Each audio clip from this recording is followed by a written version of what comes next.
Hi guys, welcome back to Hearn Family Homestead. My name is Amanda and today I'm going to show you how I make stew using all of our own home canned vegetables and stew meat. I'm using my Instapot today. This is absolutely not necessary. You can use any pot to make this, but I like to use the Instapot because I can set it, keep it warm, and forget about it until dinner time.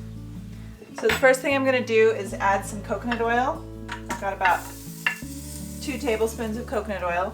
And then I've got a medium red onion. So I'm going to saute my onions in the bottom of the pan.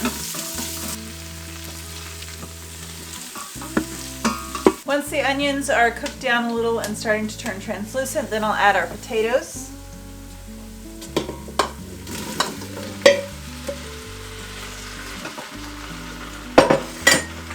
And this is about 6 to 8 large potatoes, just chopped into cubes. And then next I'm going to add our broth. Now I have a quart of home canned broth here. This is elk broth. You could use beef or whatever you have on hand.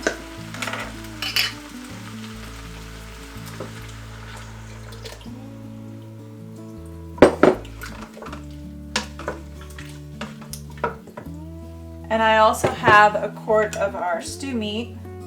This happens to be elk stew meat as well. And what I'm going to do is I'm just going to drain the broth off of the meat, and I'll add the meat very last.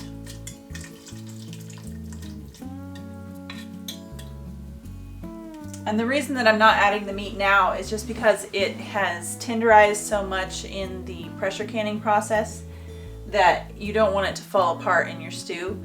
So I'm just going to wait and add that at the end.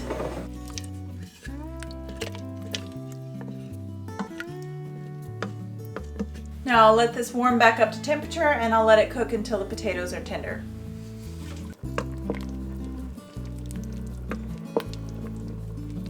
I'm going to go ahead and check my potatoes and see if they're done.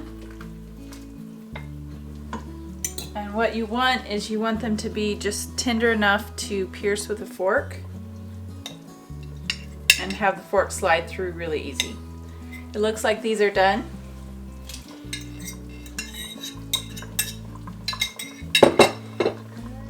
So now I'm going to go ahead and add 1 jar of carrots that I've drained.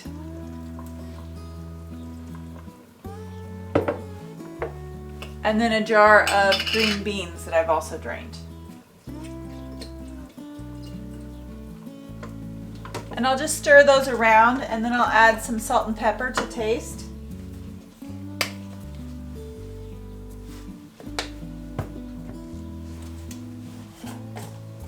I'm not going to add a whole lot of salt because I do have salt in the meat, so it might be salty enough already. I will taste it when it's done. The next thing I'm going to add is our stew meat.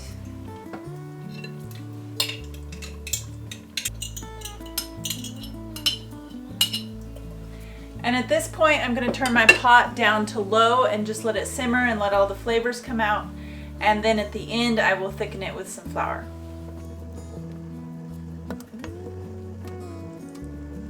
So the stew is looking really good. I'm going to go ahead and thicken it just because we like the sauce to be a little thicker than what it would be if we did not add the flour.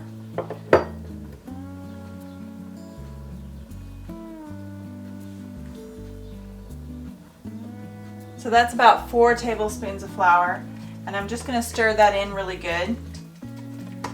And then we'll let it set on low until it gets thick.